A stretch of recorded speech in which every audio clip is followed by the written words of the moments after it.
Former Vice President and ADC presidential candidate Atiku Abubakar says he would introduce a new targeted subsidy model if elected, one based on domestic refining with controls and independent auditing. His argument is simple: Nigerians are paying too much for petrol. The government should find a way to bring down the cost without returning to the old system. But the presidency has rejected the proposal as retrogressive and is asking a fundamental question: how will it be funded? So, is this genuinely a different subsidy model or a return to a policy that Nigerians struggle to control? And can government subsidize fuel without putting fresh pressure on the public purse?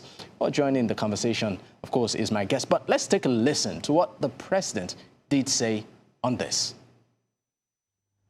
I saw one of my opponents now say we go back to subsidy.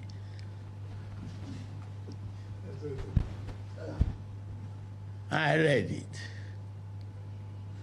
That is demonstration of a serious ignorance on governance and economy.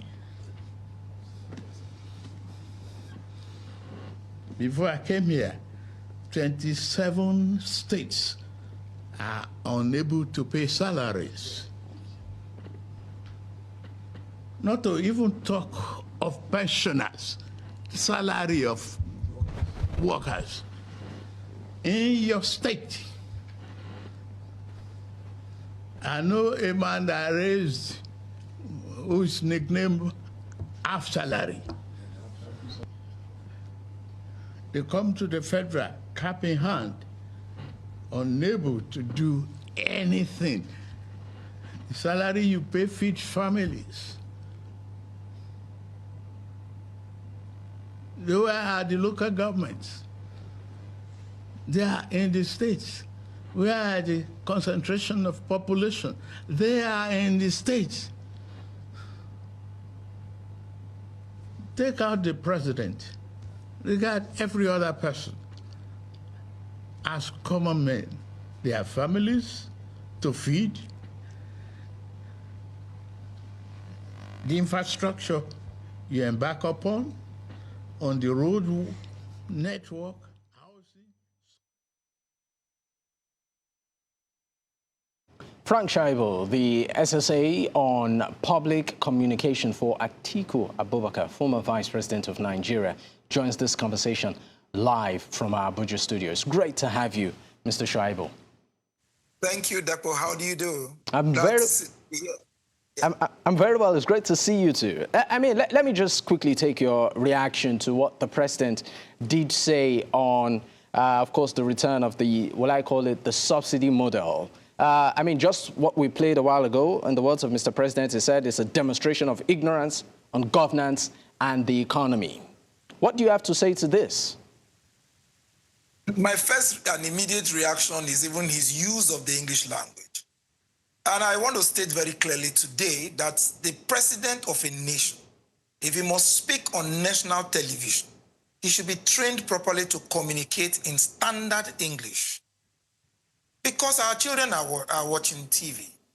And in that mistaken belief, because the belief is coming from the president, they follow bad examples. He cannot be using are when he's supposed to use were. He's talking about 27 governors in the past.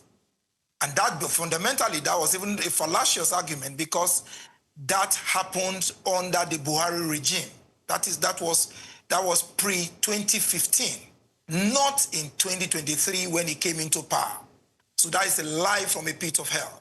Now, for him to now go further to describe Atiku as ignorant about governance and the economy, and that on his own smacks of wretched illiteracy, because he on his own does not even know what governance or the economy means. To him, when Nigerians are suffering, it means that is his own definition of reform.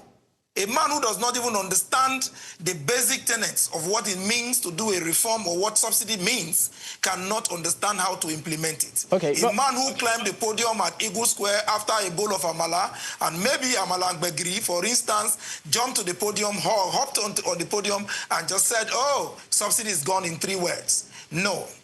But, man who will speak before thinking or before planning. Mr. Shaibu, please hold on. That is not reform. But he has said, I mean, one of the reasons why that he has given for the removal of subsidy is that, number one, it's not sustainable, and then number two, it was a cesspit for corruption. Interesting, Dapo. He says it's a cesspool for corruption. We held the same position pre-2023. As a 2022, Atiku asserted during the campaigns that, look, subsidy has to go. As Vice President of Nigeria, he was the chairman of the Subsidy Removal Committee. But Atiku's position has been very consistent. If subsidy must be removed, it must be removed with faces, and in faces, and it must be done with a human face. What is removal of fuel subsidy? This present government, as far as we are concerned, has not even removed subsidy. What he has done, what Tinubu did in 2023, was to simply take food from the poor Nigerians and hand it over to his friends. So he didn't remove subsidy in the first place. Because as far as we are concerned, the figures, with their own figures, his own figures, we will speak and interrogate those figures on this program today. And I'll prove to you that Tinubu never even removed subsidy in the first place. The same corruption that he used as a reason to claim and worked on the podium to say, look, subsidy is gone, the same corruption now has been multiplied to an ontological level. So I dare him say, and I dare ask him, if he says he removed subsidy to check corruption and he has recovered funds, where is the money? When we reconcile his own accounts, his own accounts, when I mean his accounts, I'm talking of the FAC allocation figures as released by his government between 2024 till July 2026. We have challenged his government to say, look, Mr. President, within this period, you shared certain figures with states and local government, but you left out over 30 trillion naira. Of this 30 trillion naira, where is the money? Where did you invest it? But the current administration has said, look, all of that funds was used to finance capital projects, which, I mean, for instance, Nigerians can see some. And he has also said, look, states are not owing anymore. They've also been used to pay salaries. No, you see, that is the problem. What Tinubu is doing, or what he has done thus far, is not to any responsible leader. Any responsible leader will not collect monies, claim he has removed subsidy, start surcharging Nigerians, poor Nigerian homes, remove food from their table, and then take the money and fund governors who will and government houses to now live in luxurious lifestyles. The issue is this. It is not about taking subsidy, removing subsidy, generating funds and giving to the states to pay salaries. Governance is not just about paying salaries. How much is even the salary we are talking about? How many people can that salary take home? How many can that salary feed? The minimum wage of Nigerians is, of an average Nigerian is 70,000 naira. What can 70,000 naira buy in the present day Nigeria? So which salary is he talking about?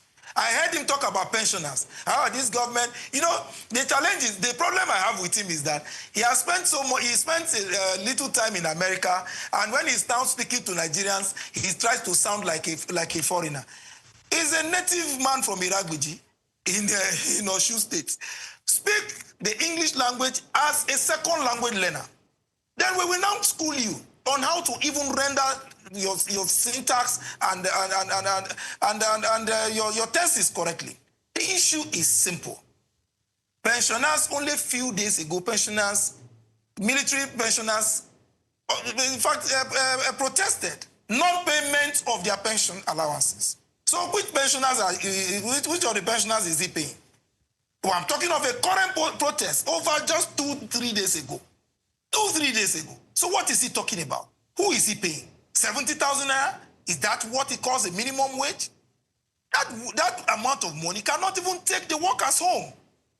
I remember when Atiku was vice president, and when they needed to remove subsidy in phases, Adams Oshomole, who is an APC senator today, was the chairman of the NLC at that time.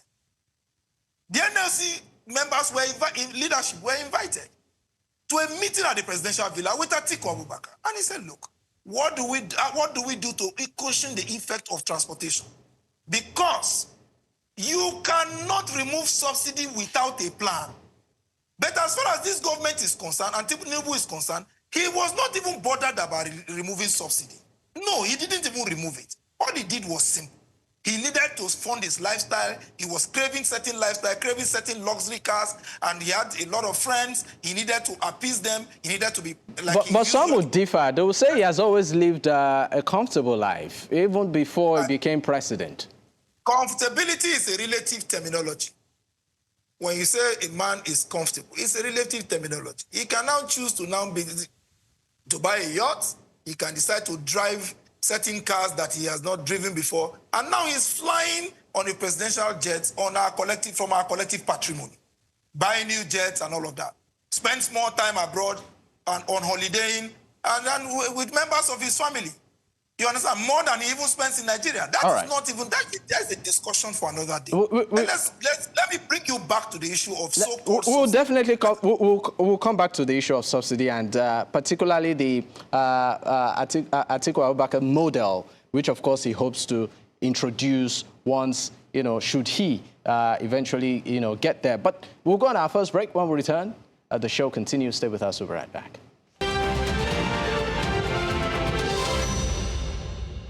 I still have Phrank Shaibu, is the SSA on public communication to Atiku Abubakar, former Vice President of Nigeria. Of course, he joins this program live from our Abuja studio. Thank you for staying with me. All right, let's get straight to it. The former Vice President said that, look, he's going to bring or reintroduce the subsidy back, but a peculiar model, one that is that involves domestic refining, some level of control, and auditing, whereby Nigerians don't have to pay more, to get fuel. But the question is how, in terms of, workability, and if at all, this is not just another rhetoric or semantic from, the usual politicians that Nigerians might, have or think. No, it cannot be semantics. We have studied this government and we've been monitoring them. And I will tell you for free that Atiku is not just a man who speaks with or talks without thinking or speaks without planning. He plans before he talks and he plans before he speaks. Now, we tried doing a reconciliation a few weeks ago on the FAC allocations, for instance. And we discovered that I mentioned earlier that over 30 trillion naira is unaccounted for by this government. Now, we now checked, okay, what does Tinubu call removal of fuel subsidy? Is there truly fuel subsidy removal in this country? The answer is no. What he is doing or what he has done is to rob Peter to pay Paul. Now, how did he do it? I'm going to use an example, an analogy that will maybe resonate with Tinubu because I'm not just speaking to Nigerians, I'm speaking to Mr. President. He loves rice so much, and he distributes it as his own way of palliative or subsidy because he knows that the moment he says subsidy is gone, and when he used those three words in 2023 on May 29, a lot of prices shot up. Prices of fuel, prices of transportation, prices of food, prices of every other thing. And we now ask, when we interrogated his program, we discovered that, look, what this man has done is what I would describe as a criminal manipulation. Permit me to use that language. Criminal manipulation in the sense that, number one, since he loves rice, let's discuss rice. If you own, in Tinubu's model, you have an Owambe party going on here, and a man decides to open a restaurant beside an Owambe party. Now, in the first place, if you open a restaurant beside a party, or an Owambe party, that since you are Yoruba, you know what Owambe means. An Owambe party going on. It is impossible for that restaurant to function because nobody is going to buy food there because food is almost free. It's completely free at the party. Now, as far as Tinubu is concerned, Nigerians, you and I, have no business eating free meal at that party. But we must buy food from the restaurant. But as for Tinubu, he now invited his foreign friends. You know, he loves when he speaks, he tries to anglicize even Nigerian words or Yoruba words because he wants to sound like an American. And he loves people with the different color of skin.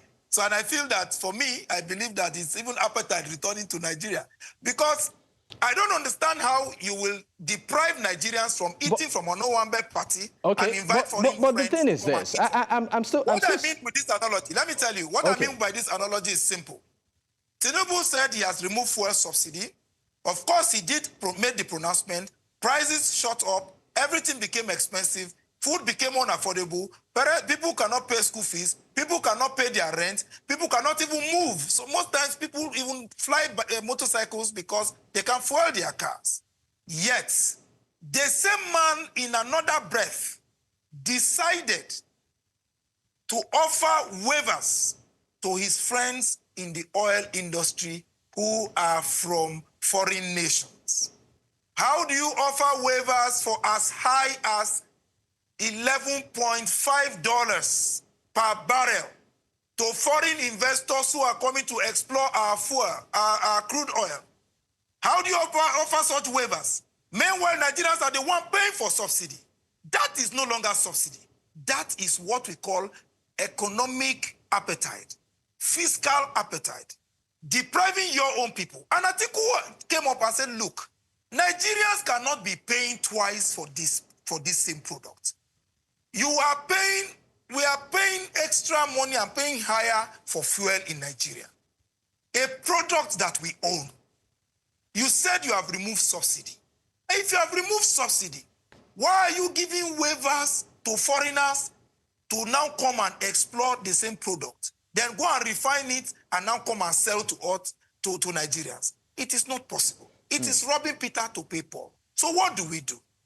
He now decided that Atiku's model is simple. I will rather have a restaurant in Nigeria and ask the restaurant owner, how much is a plate of rice? 15,000 naira. Or let's say 5,000 naira. Let's use 5,000 naira as working hypothesis. If it is 5,000 naira, now, I'm going to give you rice, a bag of rice. If a bag of rice is 80,000 naira, I'm going to give you at a subsidized rate of, let's say, 80,000 naira, 60,000 naira. Now, how will that be able to affect the cost of a plate of rice for an average Nigerian? The restaurant owners will say Mr. yes. Shaibu, but because we're also trying to manage time, don't you think that that kind of arrangement is what we have with the Dangote, or the country, or the government has with the Dangote refinery? Not at all, Dapo. They are two different things. They are two different things. This man says he removed subsidy. The same man has been funding the irresponsibility of certain multinational companies in Nigeria who are his friends or who are his close associates.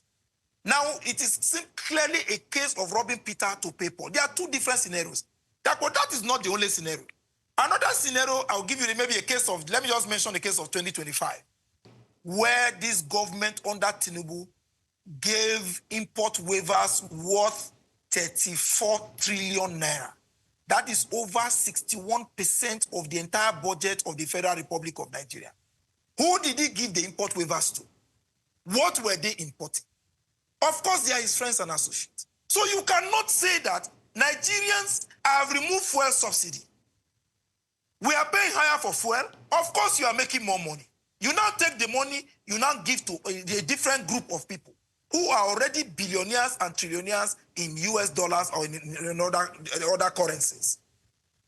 That is the problem. That is not subsidy. All right, let's take a bit of detour. What we are saying. It is not subsidy, Dapo. All right, let's take a detour, right, from the issue of subsidy and talk about politics and politicking, into the general elections, which, of course, has already started. Now, for you, as a team, and what we have seen, happen recently in Osun State, and, during the governorship elections, Governor Ademola Adeleke returning, even though he returned, on a different platform, their court party, and, performed so well, at the elections. As a political party, as a team, are there takeaways for you? The takeaways are clear and unambiguous. That Tinubu is beatable and he'll be beaten because the people rejected him in Osun. They did not, Adeleke did not just win. The biggest takeaway is that the people rejected Tinubu and his party. He mobilized to win. Forget all the stories and the razzmatazz that, oh, we wanted a free and fair election. We didn't want a crisis. If you didn't want crisis, you stopped the allocation in the state for local governments for 2 years. The same president of Nigeria, the EFCC under the president, went all out and froze the account of the state government. Of course, the president, when he saw the outrage from Nigerians, including Atiku Abubakar, he had to make a retreat and said, oh, I didn't know about this. Okay, I've asked the EFCC to go back on it and go back to court and get the accounts unfrozen. Well, he didn't stop there, mobilized over 20 to 30 different governors to that state. The Speaker, House of Representatives, the Senate President all went there to intimidate the voters, practically militarize the state. But in the end, the people voted and waited for their, protected and defended their votes to be counted and booed all his governors out of Osun State. And what the biggest takeaway there is that it is the same thing Nigerians are going to do to Bola Ahmed Tinubu in January 2027. That's our biggest takeaway. He is beaten. Nigerians are hungry. It is a referendum. This election is going to be a referendum against poverty, against insecurity. Nigerians are busy burying their loved ones on a daily basis. And we have a president who sits down and is comfortable issuing condolence messages and issuing press statements. And each time we talk, they brag about how much monies they have in the federation account and how much they share to states. Is it the money in FAC account or the figures we are seeing in FAC account that Nigerians are going to fry as dodo in their homes? A lot of families cannot even afford the premium, the one we call our premium pride in terms of food that is used to celebrate birthdays, weddings, and all of that. Our famous jollof rice, which we use as bragging rights to compete with countries like Ghana. Nobody can afford it anymore. A bag of onions now, the price has shot up. But some would differ to say it's gradually coming down. No, no. I put it to you, sir. You remember when Mr. President traveled to Jos? Have you forgotten? When he just hid in his aircraft, came down to the mouth of the aircraft, and they mobilized, in fact, the families of the victims of that senseless massacre in Plateau State, brought them to travel all the way, grieving families, to the airport. A president of a nation, you say you want to commiserate with your own people. He stood there at the airport, made pronouncements. This will not happen again. It will not repeat itself. My brother, have we not returned to the same senseless massacre, not just in other parts of Nigeria, in the same Plateau State? Nothing has been done. All he does is to sit down, issue press statements, junket up and down, invite his friends, and award contracts to them, even without accountability. All right, Mr. Shaibu. So what are we talking about? Mr. Shaibu, we just have a few minutes left. But there's this breaking, what I call it, developmental story where the FBI, allegedly saying that, look, it's a bit reserved in releasing its files on the president, saying that lives may be at stake and that it will prefer a different route in approaching the matter. How do you respond as a team with the Atiku Abubakar, our former vice president? You know, the challenge is this, and if I was appealing even to the FBI and to the American government, our lives in Nigeria is already endangered in the house of Bola Tinubu. Are we not endangered? As you are in that studio, Dako, in your neighborhood, you can't go home just freely. If you can't go home too late, because it is not safe. Under Tinubu, our lives are already endangered. What is left? Who is going to be endangered in the process? Is it the investigators or the perpetrators of the crime? The law protects the investigators, but the law should not be used to protect the perpetrators of the crime. Whoever is involved in drug trafficking should be brought to book. So whose life will be in danger? if the result, if the report of the FBI is released? We are Nigerians. This question has been lingering for too long. We are eager to know. That is the president. We're talking of the president of the most populous black nation in the world. And they say he's being accused of involvement in forfeiture of about $460,000 related to our associated or linked to drug trafficking. And we as Nigerians are saying, come on, that's our Mr. President. Our lives are already in danger. Just simply release these documents. Let's know our status so we know if we will still continue to address him as Mr. President or we not carry our cross. But I know that, okay, this president is tainted or is not tainted. So it is left for us to now judge. All right. But please release the documents.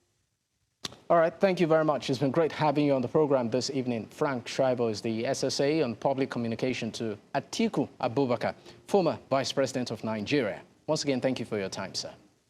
Thank you, Dapo. Glad to be here.